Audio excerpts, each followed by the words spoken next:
Hello everyone and welcome back to another video.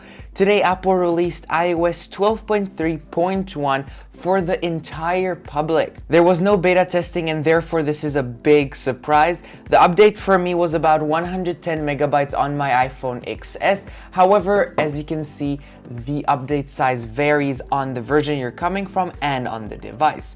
This update comes just 2 weeks after the release of iOS 12.3, meaning that there must be some bug fix as this came so quickly and surprisingly.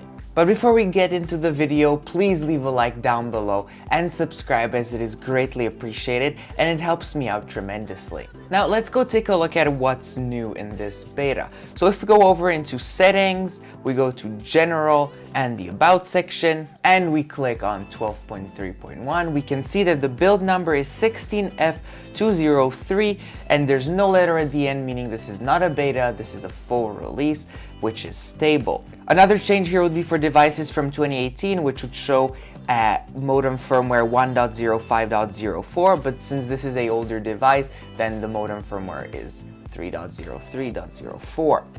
This should help with connectivity issues and call dropping. The performance should be better or can stay the same depending on if you had any issues or not. Well, these are pretty much the only changes in this beta right over here, but there are some bugs that I would like to talk about and also keep watching to know if you should update or not. The first thing that is fixed here is an issue that could prevent making or receiving VoLTE calls, voice over LTE calls. So that's great that they fixed it, as this was kind of a major issue. The second issue is fixes issues in messages that could cause messages from unknown senders to appear in your conversation list, even through filter unknown senders is enabled.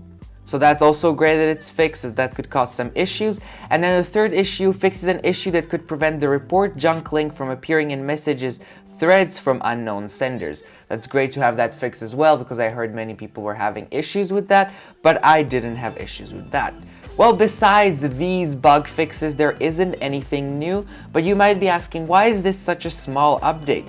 The reason why they released this update is due to these major bugs that we saw here, and Apple doesn't want to wait until the release of 12.4, so they fixed it now.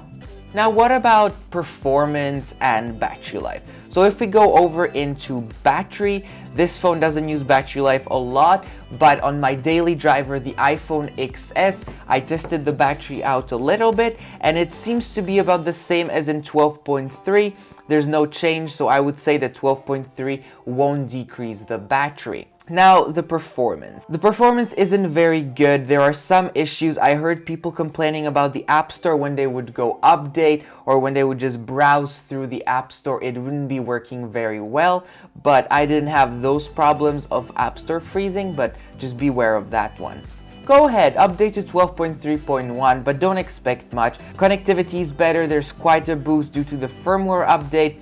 I don't have any issues with Wi-Fi, Bluetooth, or cellular, and many major bugs were fixed, but performance isn't that very good. However, I would recommend that you update to have these bugs fixed. Well, this is the end of the video for iOS 12.3.1. If you enjoyed, please leave a like and subscribe, as it helps me out tremendously. And also let me know down in the comments if iOS 12.3 is good or not and how is it performing for you.